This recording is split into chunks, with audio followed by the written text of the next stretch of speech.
And good morning. It's 7:04 on this Wednesday, January 8th. It's time to head to Studio B for Coleman and Company. Hello, everybody, and welcome here on a Wednesday. We're glad to have you, and we welcome you on another cold winter morning. But it's cozy inside and going to be a wonderful Wednesday, so thanks for joining us. And our thanks to Bob McDonald for not only being our advertiser, but right here in person this morning. Bob, good morning. Good morning. Great to be with you. Happy New Year. Well, you are, I guess you could say, starting a new year off right, coming out to be live and in person. Yes. You're always live, but in person this morning. Well, I told Susan one of my New Year's resolutions is to rearrange my schedule so that I can be here with you more often, live and in person. Because I miss not being here. I miss seeing you and MJ and Billy and Susie when she's here, when I'm here. So yeah. I look forward to, again, rearranging some meetings that I have usually on early Wednesday morning so I can be here with you more often. Okay. Well, you're dressed appropriately this morning, I must say. Yes, sir. It's. I was telling MJ, she was surprised at seeing me how I am. But when we have weather like this, I let everyone wear jeans and dress warm and comfortable because you just never know what might come up throughout the day. So, you'll probably see me like this a little bit as we move through these uncertain and sketchy weather forecasts. We don't, since we're talking about the weather, and I think everybody's got their eyes looking ahead to Friday and what's expected here. Friday is your longest day for banking hours each week. And, of course, you're not ready to say anything right now, but if it gets bad enough, it might be that you might tell people ahead of time, get in there early Friday. That's exactly right. And Coleman, you and I have been together so long, you always read my mind. I did want to spend some time talking about this time of year and when you have snow or sleet, how that can impact our hours. And I do want to point out that this time of year, we have procedures in place that allow us to respond and react when we have certain weather conditions. And so we already have those procedures in place. And, what we do, we have signage on all of our doors and on all of our drive-through windows. And that if we do have weather conditions that require us to either open late or close early or not be open at all, we notify our customers through our social media outlets. And so we have all that in place. So we change our messaging on our phone system. So we just want our customers to know that they'll know from us if our hours do change. The safety of our employees and our customers is utmost important to us. If we can't open on time or if we close early, if we don't open at all, it's not a tragedy. The world's not going to come to an end. They can still do their banking online. Mm-hmm. They can still get on the telephone and do their banking. And so you can still do transactions. We have folks who can operate from home. So even though the bank may be closed or not open at certain times, we can still process transactions like we normally would. Well, I do more banking online than ever, and not all, but quite a bit, and it is so convenient. The only thing is we don't get to see you and your wonderful employees. I know it. Well, thank you for saying it. We miss, electronic banking is terrific. It accommodates a lot of people, but we do miss seeing folks coming in as often as they normally would. But we have a lot of folks who will come in and say, I haven't been in a while. I've been doing my banking online. I want to come in and say hello. So we enjoy that too. Well, as we think of 2025, you've talked about how good a year 2024 was, and I think especially when it came to loans, making loans. Mm-hmm. You anticipate the same for it to continue? We do. 2023 was a great year in terms of growth, but 2024 was even better, Coleman. So we had another terrific year. We had growth in all loan categories, growth in all deposit categories. We expect another good year in 2025. Don't know that the economy can sustain another year that it has seen in 2023 and 2024, but we're expecting a robust economic climate. We're expecting our customers who borrow money to continue doing so, to buy homes, to buy cars, to renovate their home, to invest in their business. So we expect that to continue at a good, healthy pace. And we expect to continue to grow our depositors as well. Well, one of the ways that I know you love and we love to talk about is that, and such a good way to get a relationship, a business relationship started. That's Simply Better free checking. It is, Coleman. It's we, as you know, in 2024 we celebrated our 20th anniversary, and when we opened the bank 20 years ago in April of 2004, we had our Simply Free checking account, and it's remained that way ever since. We think the checking account's the most important bank account, and so we give that a lot of focus. We opened a lot of those in 2024. We expect to open a lot in 2025. It is free, Coleman, every way. We give you checks if you still want to write checks. If you want to do your banking electronically, as we discussed earlier, we provide all that free as well. So we invite your listeners who don't currently bank with us to come by and see us and start the year off with us. Well, you really owe it to yourself to check it out, even if it doesn't turn out to be as good as you think, or if we haven't misled you, but because it's a great account. But even if you don't choose that one, at least you gave it a try. That's right. That's right. We just say stay warm, stay safe, and see you next week. Okay, Coleman. Great to be with you. Happy New Year, my friend. Bob McDonald, President, CEO, Cedar Stone Bank, Lebanon, Mount Juliet, Donaldson. Simple banking, simply better. 10 after the hour. This is the Wednesday. We feature Cumberland University. Rusty Richardson is with us this morning, as per always.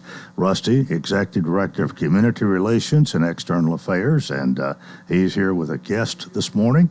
And well, it's the first time I've seen you this year. Yes, Happy New Year, Coleman. Glad to be here. We are glad to have you, and you've got a few things I think you want to talk about as we open up this morning.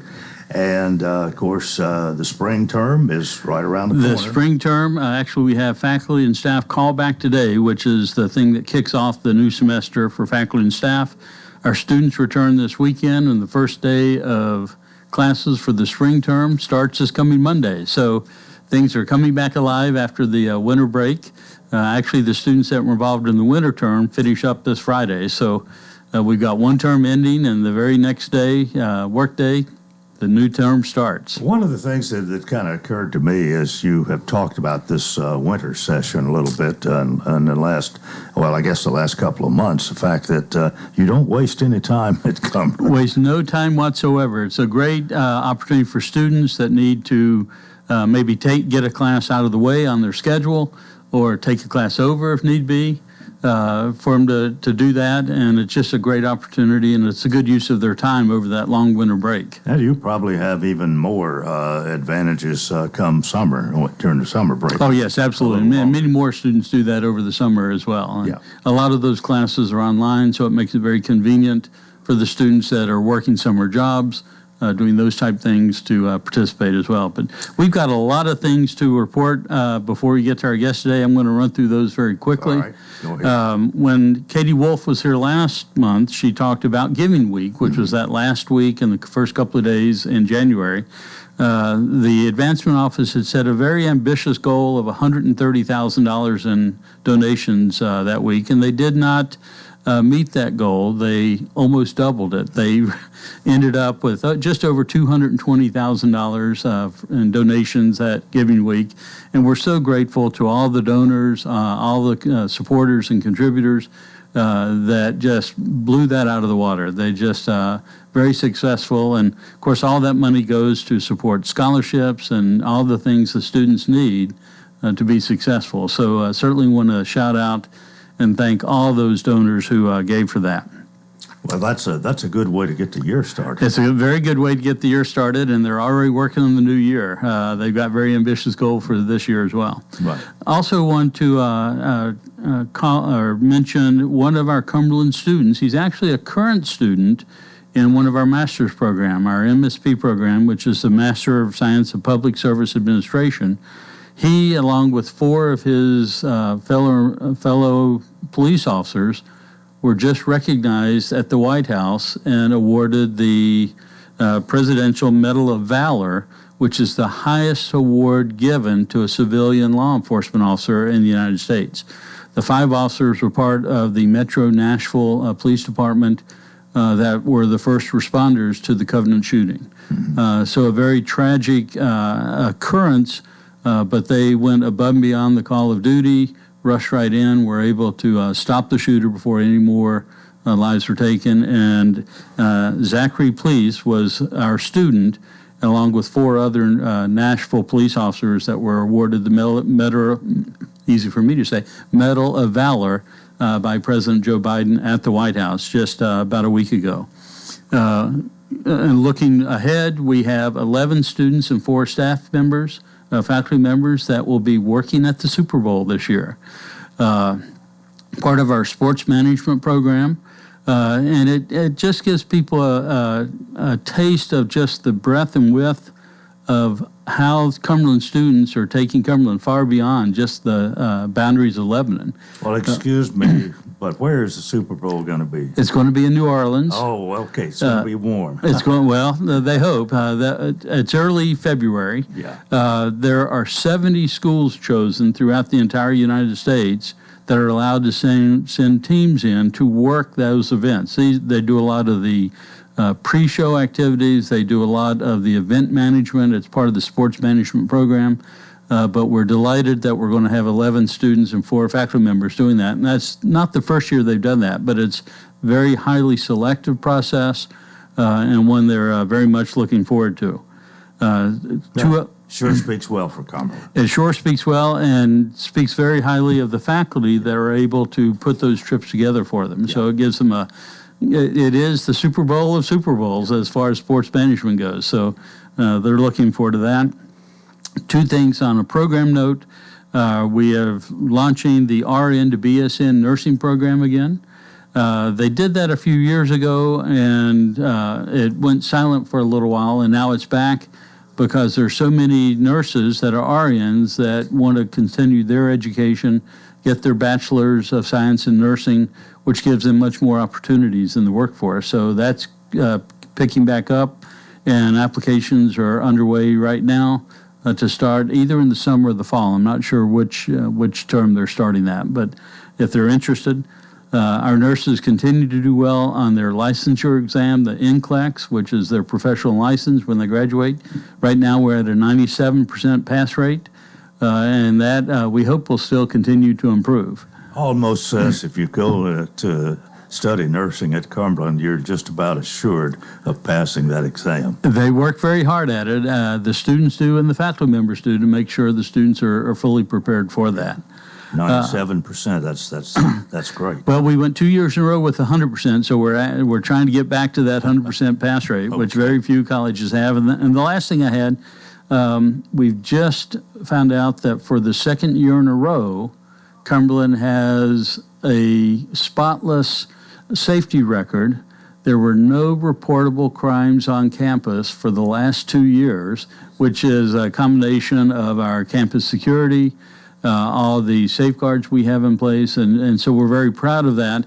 And parents, of course, love to hear that there are no reportable crimes on campus, and we're dedicated to continuing that record. Yeah. Some law-abiding students, too, it sounds like. We hope so. Yeah. Right. Yes. Okay. Time for us to take a break. We'll introduce, Rusty will introduce his guest as we continue when we come back. But right now, a break on Coleman and Company, FM 98.9.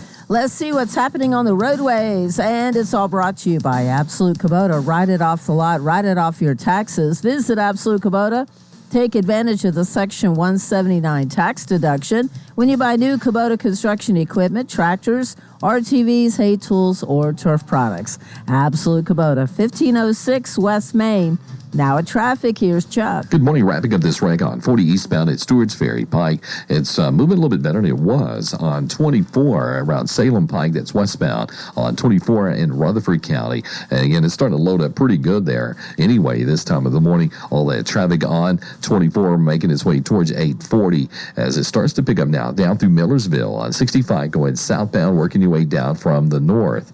Hey, when you need dependable towing here in Middle Tennessee, make sure you call STR Towing and Recovery. You can check them out at strtow.com. I'm Commander Chuck with your on-time traffic. Gregory Dental Group in Lebanon is in a new location, 1746 West Main in Lebanon, across from Sports Village. Gregory Dental Group offers cosmetic procedures, dental implant services, and digital dentures. Premium dentures in just 2 appointments. Hi, I'm Dr. Derek Gregory. In my office, you can Count on a compassionate staff who will truly listen to you, take the time to get to know you, and discuss your personal needs. No insurance? No problem. Call about the discount plan. Gregory Dental Group, 444-0322. Coleman and Company, thanks for joining us in our program today, brought to you by Cumberland University. Again, Rusty Richardson, Executive Director of Community Relations and External Affairs, is with us, and you have a gentleman you want to introduce now. Yes, I do. It's my pleasure to introduce Mr. Aaron Bellar. Aaron is a relatively new staff member at Cumberland, and he is our new university chaplain. Our former chaplain retired at the end of the fall, or last semester, and Aaron is coming on campus now. He was actually hired in August, but actually started late in the semester. He was finishing up some duties that I'll let him talk about, but it's great to have him here for the first time. Aaron Bellar, good morning and welcome. Good morning. Thank you for having me. All right, we want to know where you're from. I am from, I'm a neighbor here. I'm right from Smith County, born in Carthage, and all my family's there, deep family roots. But I've recently come back to the area, and I'm so glad to be here. Well, we're glad to have you with us this morning. Now, where have you been since you left Carthage in Smith County? Well, it was Carthage, not Gordonsville, right? There is a little bit of a rivalry there, so because of some family matters, I have to claim both. Well, let me tell you, I was talking to somebody about a few years ago. There was a little talk about maybe having one high school in Smith County, and this person said, well, if we do, it'll have to be put in the middle of the Cumberland River because Carthage or Gordonsville won't have it any other way. I would say there's some truth to that statement. But what all have you done before now? So I've got a varied background, everything from being a small business owner to a success coach, and an author. But the biggest part of my life over the last 30 years is I've been a chaplain in the United States Navy. So I'm a captain in the Navy Chaplain Corps, and I just came off active duty at the end of September, where, surprisingly enough, I was in New Orleans, and still have a connection there because the unit that I served with, and did serve with, but continue as a reservist, was 4th Marine Division, who is headquartered there at Marine Forces Reserve's headquarters, right there in the heart of New Orleans. How did you become a chaplain? You know, there's a long story, but the short end of that is I always felt called to the military, but I always felt called into ministry as well. And when I found out about what Navy chaplains do, or what military chaplains do, that really drew my attention because you get to be a part of supporting the world's finest armed forces. You get to support these young men and women, some of us not so young anymore, doing the mission of America. That really attracted me, and I found a great home in that. I've also found a great home here at Cumberland as well. Well, you, as a military chaplain, I guess you have to deal with just about all sorts of problems and even volatile situations. So if you've done that very long, you've got a wealth of experience, I would think. I think at the last count, I have had about 8 or 9 deployments throughout my career. The longest one was about 1.5 years. Then, short ones, 3 months, 6 months here and there. But absolutely, you deal with some really challenging things. Our service members deal with some challenging things, real life stuff, from personal family matters to, as we all know, veteran suicide is a big issue, big concern. Of course, it is across the nation and other demographics as well. The hardships of deployment, the hardships of military life. Those are the things that our service members contend with. And as a chaplain, it's a privilege to be able to get to walk hand in hand with them, deploy with them to arduous environments and do good work. Well, you've been at Cumberland, at least a couple of months? Yes, sir, since about mid-October. So you've had time to get somewhat adjusted and survey the landscape, so to speak, and understand what you're dealing with, because I don't know how much difference this would be with the military, but it's sure not the same. It's not the same, but there are a lot of parallels. Obviously, my demographic of students is the same age group as the military. I often joke with people that the military is just a well-armed youth group. But the demographic, the students, they're dealing with the same relationship things. They're dealing with the same life questions. So that is no different context, absolutely, but the issues and challenges. But one of the things that I really looked for in transitioning to another calling is I wanted to be a part of something that really had a mission, that had a purpose. And I have found that in Cumberland University. That is a university that has a mission. And that's one of the things I tell people. If you're looking for that, you're going to find it with us at Cumberland. Well, I suppose you've at least met Dr. Stum, had a few conversations with him. I have, yes, sir. Well, he's almost a Cumberland institution now, I think we could say, and the school has really grown under his leadership, and I'm sure he welcomes you to be a part of that. That one of the things I found with Cumberland is, and absolutely under Dr. Stum's leadership, is we were joking earlier before the show about strategic thinking and having a plan. There's definitely a purpose and a plan and a strategy for what we're doing at Cumberland, which I attribute that in large part to Dr. Stum. I think we all do.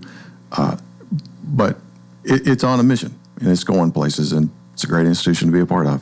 What maybe an overall goal for you as chaplain at Cumberland? So I think, I was thinking about that question, and one of the things that my goal for particularly this semester is really reach out to both what I'm calling our internal and our external customers. And that may seem a little odd for a chaplain to say that, but again, my military background, I think a little different about some things. But our internal customers being our students, their families, our faculty, our staff. How can I, as the university chaplain, best and most effectively support them? And then, because of how Cumberland is positioned as an institution in this great community, how can we serve our community, particularly our clergy community, our church community, in my role as university chaplain? Some of those are the things that are on my mind and on my heart as I look and think about my goals, professionally and personally, in this capacity for this coming semester. Well, Rusty, how well have you got to know Aaron Beller? Pretty well, and it's getting better all the time. We will share stories about our experiences at Cumberland, try to kind of teach him the ropes a little bit on the freshman course that we both teach. And he's just a great addition to Cumberland. Cumberland is unique in one regard in the state of Tennessee. It's one of the few, I can only think of one other, private universities that's not church affiliated. Of course, it was for over 100 years, with the Presbyterian Church first and then the Baptist, Southern Baptist for a short while. But since the late 50s, early 60s, it's not been church affiliated. And some people say, well, why do you have a chaplain? Well, because we are concerned about our students' welfare, their spiritual growth. We want them to be successful in all aspects of life. And so his role is very important to accomplishing the overall mission of the university and preparing our students for what comes next. Well, you will no doubt, I think as chaplain, somebody, maybe if there's nobody else, somebody that they feel like they can trust to come and share their problems, their concerns with, get it off their chest maybe a little bit. Is that part of the role of a chaplain? Absolutely, and I've had that numerous times. The confidentiality, the sacred trust that a chaplain conducts themselves with in that relationship behind those closed doors, that's something pretty unique. And I have had that with students who have unloaded some pretty hard things, some rough things, and we've walked through that. My goal is to help them decide what the best course of action for them is. I never impose religion or my personal faith upon another, but I will help someone explore theirs, understanding those dynamics. But it's been a privilege to be able to walk that, again, what I call sacred trust with students in those hard areas of life and be a source of encouragement and hopefully inspiration in the midst of it. And they've got to establish a relationship where they can trust you with some of their innermost thoughts or secrets or whatever and know that it's not going outside the door. Absolutely. And Yeah. I think one of the greatest experiences I've had already with that is one of our students asked me to be a part of the funeral for their family member just because of the relationship that has been built. And that's an honor and that's a privilege. Well, I don't think we asked you. You've been in the military and been all over the world and all this. You have a family? You married or? So I have 4 children right now, ranging in the age from 29 to 14. That's my life at this moment. All right. And do you live in Smith County or you? I do. I live right there in the heart of it, and I absolutely love it. Well, we thank you so much for being with us today and wish you well as chaplain at Cumberland, Aaron Beller. Well, Rusty, guess wrap it up quickly here. All right. Just a couple of things. There's a whole host of the spring sports that are starting up. Basketball continues, volleyball, wrestling. Baseball starts February 1st, so just check the Cumberland website to find out that schedule for those that are attending. And one other thing I'd report for this coming week, we will be hosting on our campus the president of the Kazakh American Free University from Kazakhstan. I'm not sure I'm pronouncing that quite right, but because we have a relationship with that university, we are continuing to build those relationships internationally throughout Europe. We have now relationships with universities in South America. And that's part of where we're drawing some of our students from those campuses. I mentioned earlier that this year we have students from 64 different countries, and with these relationships, that will just continue to increase. So it's an exciting time for Cumberland. We're ready to kick off the new semester. Could we say in the tradition of Cordell Hall? And the tradition of Cordell Hall, the United Nations is alive and well. And his statue's on your campus. Absolutely. Rusty, thanks so much. Thank you, Coleman. That's part 1 of Coleman and Company. Keep it here for more, FM 98.9. Let's see what's happening on the roadways thanks to our friends at Bates Ford and the Works Vehicle Checkup. They'll make sure your vehicle is ready for any road. $59.95 up to 5 quarts oil, tax and disposal, tire rotation, and safety checks. 1780 Franklin Road. Now at traffic, here's Chuck. Good morning. There's a crash on 40 westbound right at the M Hill Pike overpass. That's right before you get up to Fessler's. We've had a number of accidents on 24 in the Antioch area. They're working 2 right now. One is westbound right before OHB, interrupting that traffic coming in from Murfreesboro, Rutherford County. And again, there's one further on down on 24 near Briley Parkway. Both are in the Antioch area. Hey, when you need dependable towing, make sure you call STR Towing and Recovery, strtow.com. I'm Commander Chuck with your on-time traffic. Simple banking, simply better. Since 2004, that's been our motto at Cedarstone Bank. I'm Bob McDonald. We know that financial decisions can sometimes be complicated, but that doesn't mean solutions have to be. Whether you're buying a new home, renovating your existing home, or buying a car, or maybe you're a business that needs to purchase equipment for the building you operate from, we have all the technology that will allow you to do your banking online or on the telephone, or you can come in one of our beautiful branches and say are great people. With locations in Lebanon, Mount Juliet, and Nashville, Cedarstone Bank. Simple banking, simply better. Member FDIC, Equal Housing Lender. We'll have cloudy skies to start out today. Some sunshine by the afternoon, but it remains very cold. Highs only around 30. Mostly clear tonight with lows around 15, and then partly cloudy for our Thursday. Afternoon highs in the mid-30s. This weather forecast brought to you by Walker Auction and Realty, professional auction and real estate services. Get top dollar for your home, land, or personal property. Log on to MikeWalkerAuctions.com. They know auctions. With your Severe View forecast, I'm Drew Richards. We welcome you to part 2 of Coleman and Company. It is a Wednesday. This is actually the second Wednesday, I believe. This is the first. What's today? Today's the 7th. 8th. Yeah. Today's the 8th. This is the second Wednesday because the first was New Year's Day.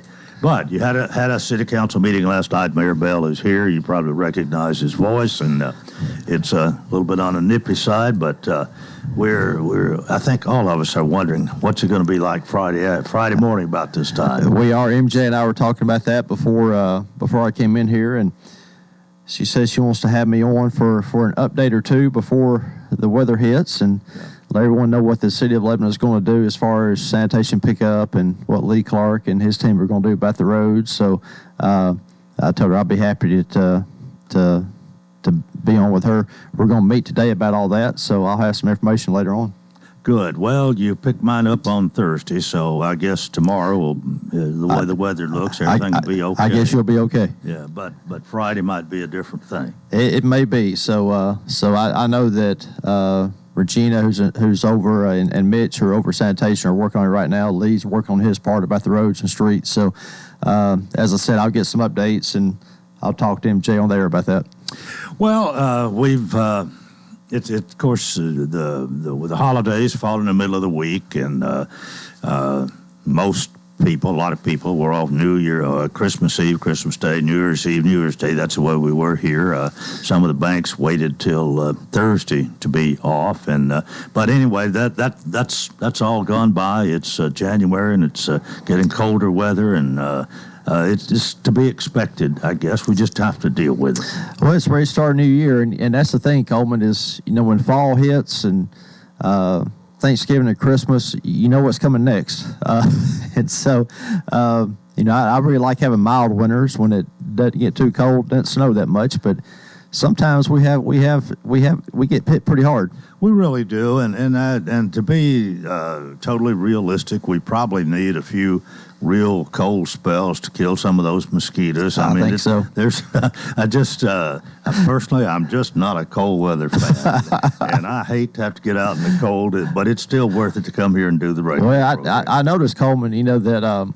And Nicole and I talk about this a lot. The older I get, the colder I get. Yeah, I'm not sure what that is, but I'm cold all the time. Is that what happens? Well, I share the same. I even said the same. 30 degrees seems a lot colder now to me than it used to. Okay, you anything else about the city? I mean, we kind of roll with the flow here, see what's going to happen, and that's probably what your meeting is about, to plan for the worst and hope for the best. It is, and Jeff Baines, our Commissioner of Public Services, he's been there for a long time, and he and Lee, they've seen a lot of weather come through, and they know how to deal with it and what to do, so they're on top of it, and.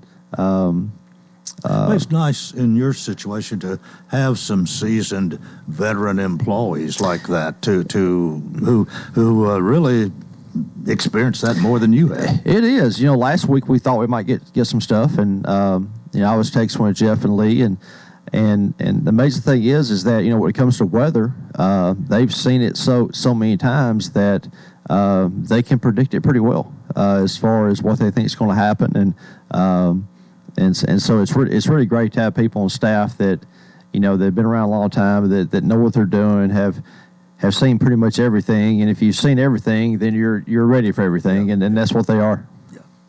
Okay, you want to get to last night's meeting, or you got something else first? Yeah, no, last night's council meeting was pretty smooth. There were some things that happened though that I think that they're important for people to know. First off, I had some reappointments to some commissions and boards.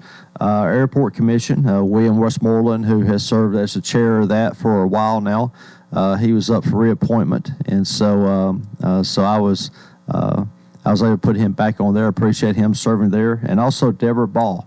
Deborah has been on the board for a while. But it's not just Deborah. John Ball was on the board for a long time, and so that's been more of a family thing for them. They've for decades they've been around. So I appreciate her love for the airport and her serving on that as well. And then also, the Airport Commission is a board that I appoint as mayor. But there are some boards and commissions that I take the name to the council, and the council has to approve.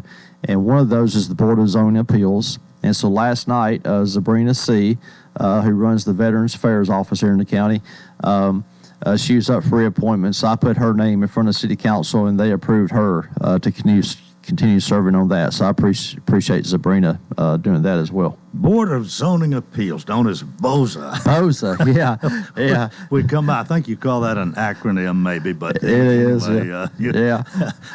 And you think of BOZA, you don't really, if you're not familiar with that, well, what is that? Board of Zoning Appeals. Well, important thing. I call it the entire name, because it's important enough to call it the entire name, but also BOZA. I'll be honest with you, Coleman. Every time I hear that, the first thing that enters my mind is Bozo the Clown. Right. Yeah, So me too. that comes to mind. So I say all the words because it is an important board, and it's a board that a lot of people don't know about. But if somebody here in town on any kind of zoning or any kind of rules that we have and they want to appeal that, they go to the Board of Zoning Appeals. And I know that, for the Planning Commission, a lot of times they have a lot of people show up for that because, somebody's wanting to rezone or annex or something like that. The Board of Zoning Appeals oftentimes doesn't have a lot of people show up. Their meetings oftentimes don't last very long. But what they do is really important. And so it's an important board for people to serve on. And I appreciate everybody who does it because they make some really big decisions. Yeah. Okay. Also, last night, we had a couple of votes that I think were important. One was down there from Lee Lonnie subdivision on the west end of town. Someone built a couple of new houses there along the highway, and they came through and wanted to rezone those houses to allow those to be used for businesses, for offices or something like that. That was recommended denial by the Planning Commission. It's in Ward 5, which is Dick Bryan's ward. And then last night when it came in front of him, he made a motion to deny that, and the council went along with him.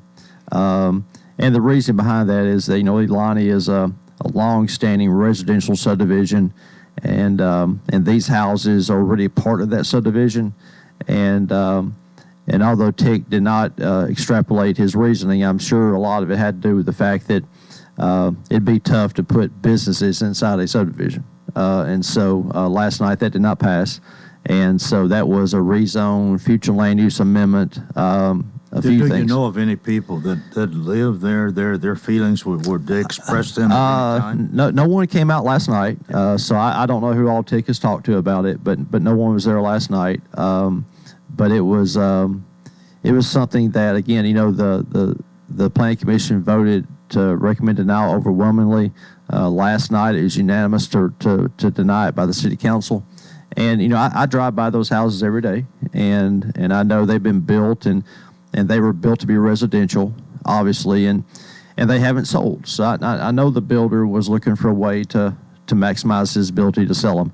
But in the end, the council decided that they are built in. They're at the edge of the residential subdivision, right there on the highway, but still it is part of it. And when those lots were created, it was meant to be for somebody to live there, and so the council, they kept going with that. Okay. All right. What else you got this morning? Also, I think this is important. Last night on second reading, the council approved that the Lebanon Police Department donate a 2007 Ford Expedition to the Alexandria Police Department. And the reason I bring that up is because, when it comes to our surrounding neighbors, our surrounding cities, we work together a lot. And, we know Alexandria is a smaller town. They probably don't have the resources we do. And this is something that the police department and does every so often, is if there's a vehicle that they don't need anymore, then they share it with another jurisdiction. And I just think, that's something that's really good, that we're able to support each other, be there for each other. And we've talked about a lot in times in the past when there's been other cities where they've been hit by storms, tornadoes, or floods. We go and help with that too. And I think that says a lot about people who work in all the cities and all the governments, that, it's not just about here, but it's also about helping our neighbors as well. And so I really appreciate the council voting to allow the police department to do that too. Is this just a pure donation? It's just pure donation. Doesn't cost them anything? No. They get a used police car. They're getting a used police car, one that we're not using anymore, or not going to use anymore. And But so that's some life, especially for It maybe does. a smaller patrol area. Yeah. Not be, I hate to use the word rawhided, but sometimes those police cars really get put through it. They do. Probably not as much in Alexandria. They do. And since we're talking about cars, I'll go ahead and say this too. Our garage manager is retiring, And so a lot of people may not realize is that we have a garage that works on all of our vehicles. Now there may be sometimes our vehicles have to go to the dealership for some reason, but we have a garage that works on everything, and we have a staff out there that does a lot of hard work every day, from fire engines to sanitation trucks to police cars to everything. I mean, they work on it all, and so Daryl, our garage manager, he's retiring, and so in the process of making a transition. I decided, and I talked to Jeff Baines and Lee Clark, that's who they work under. I decided to not only make that a garage manager, but a fleet manager as well. Someone who can oversee our entire vehicle fleet, including police cars, fire vehicles, all of them, so we can really manage that more efficiently. Even your car? Even my car. And we can manage that more efficiently and really have one person who oversees the purchasing of all those things. I really think that's important because up until now, as we've grown, it's gotten to where every department kind of does their own thing. I feel like that needs to be more centralized. And so we're going that direction, and I think that's going to be important as well. Okay, Lebanon Mayor Rick Bell is my guest. We're going to take a break right here. We'll come back and talk about it more in a moment. This is Coleman and Company, FM 98.9. Let's see what's happening on the roadways. Thanks, Absolute Kubota. Write it off the lot. Write it off your taxes. Visit Absolute Kubota. Take advantage of the Section 179 tax deduction when you buy new Kubota construction equipment, tractors, RTVs, hay tools, or turf products. Absolute Kubota, 1506 West Main. Now at traffic, here's Chuck. Good morning. We've had several accidents for some reason in the Antioch area within the last hour. Just to be on the safe side, if you're in Murfreesboro, Rutherford County, headed towards Nashville, give yourself a little bit of extra travel time. Some of those wrecks have interrupted that traffic flow on 24 up through the Antioch area. Again, give yourself extra time. They've got this crash over to the side, 40 westbound near M Hill Pike. Actually, they just moved it on further down, or they're trying to, there around Fessler's. Hey, Princess Hot Chicken has live entertainment tonight from 6 to 9. Check out the details at princesshotchicken.com. I'm Commander Chuck with your on-time traffic. Renewal happens here at Lebanon Center for Rehabilitation and Healing. Lebanon Center for Rehabilitation and Healing has experienced new leadership and a new atmosphere. Same location in the heart of Lebanon, 731 Castle Heights Court on the Castle Heights campus. Lebanon Center for Rehabilitation and Healing is providing 5-star clinical outcomes to short-term and long-term care residents. Call 615-444-4319 for a tour and to experience the new culture. Renewal happens here at Lebanon Center for Rehabilitation and Healing. And we continue here on this Wednesday morning. We thank you for joining us, and always our thanks to Mayor Rick Bell for just almost never missing after a city council meeting. We keep well informed of what's happening. Good and bad, but mostly good. Yeah. Lebanon's a great place to be. It is. It always has been, and it's our job to make sure it stays that way. What else you got to talk about? Well, I have a few things outside of the council meeting. A couple of events coming up next. Well, we haven't. Okay. We haven't mentioned you did go to the Tennessee-Ohio State game. I did not. You did not go. Oh, I remember now. You'd had the sniffles. I had been sick for about a week before you that. were wanting to go to the Rose Bowl. If they had if they had won, I would have gone to the next one. But obviously that did not happen. Well, they ran into a buzzsaw, but so did Oregon, and we were talking about this. Is what we mostly talked about during the break here, how great Ohio State has played, and if they continue it, it's going to be hard for anybody to beat them. If they keep playing like they have the past 2 games, I don't see anyone getting close to them. So I don't think with the way that they handled Oregon, who were undefeated, by the way, and had beaten them earlier, if my memory's right. The loss by Tennessee there is not an embarrassment. I mean, it's. I don't think it's something to hang your head about. Just were outplayed, but I mean, they were so up for that. I saw nearly all of that, and I just it's almost unbelievable to me how great they could be. I don't think anybody could have beat them. Yeah, I don't think so either. And I really don't. That night for sure, and the next week as well when they played Oregon. I think Tennessee had a great year. Yeah, they went 10-2, beat Alabama, beat Florida, some of their biggest rivals. Finished tied for second in the conference, made the playoffs. With a freshman quarterback, I think they did really well. And they going to Ohio State was going to be hard no matter what. They don't lose there very often. And as we were talking over break, I know Ohio State fans, and I know a few of them. My Aunt Peggy, her husband Jan, is a big Ohio State fan. My brother-in-law, Nicole's sister, her husband, he's a big Ohio State fan. So I know a few of them, and I know how bad losing to Michigan hurt them. But I really think in the end, losing to Michigan was the best thing that happened to them. Yeah. Well, that's a good place to stop, I guess. But, well, it's basketball season. Now you'll say, well, that and what we say about Vanderbilt so often, wait till next year. Well, but Coleman, it's basketball season now, and Tennessee lost their first game last night. Well, what happened? Florida whooped them. Well, I was in a city council meeting. I missed it, but it wasn't good. But Vanderbilt's doing pretty good too. Yeah, they hadn't. I'm not sure their schedule's been very tough yet. We'll see. Well, we'll see how it goes. I'm a whole lot rather have the W's than the L's. I had to. Yeah. you can only play the people in front of you, right? All right.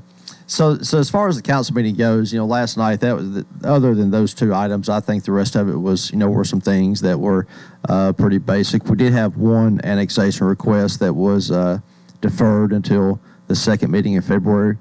I think they're going to regroup and try to do something different that the council may approve. But that was last night, so there's no action taken on that. But we do have a couple events coming up that they're important. Next Thursday, January 16th, I'm having my annual open house there at the Mitchell House. It's from 2 to 5 next Thursday afternoon. Everyone's invited, so come on up and talk to me. I know several counselors will be there as well.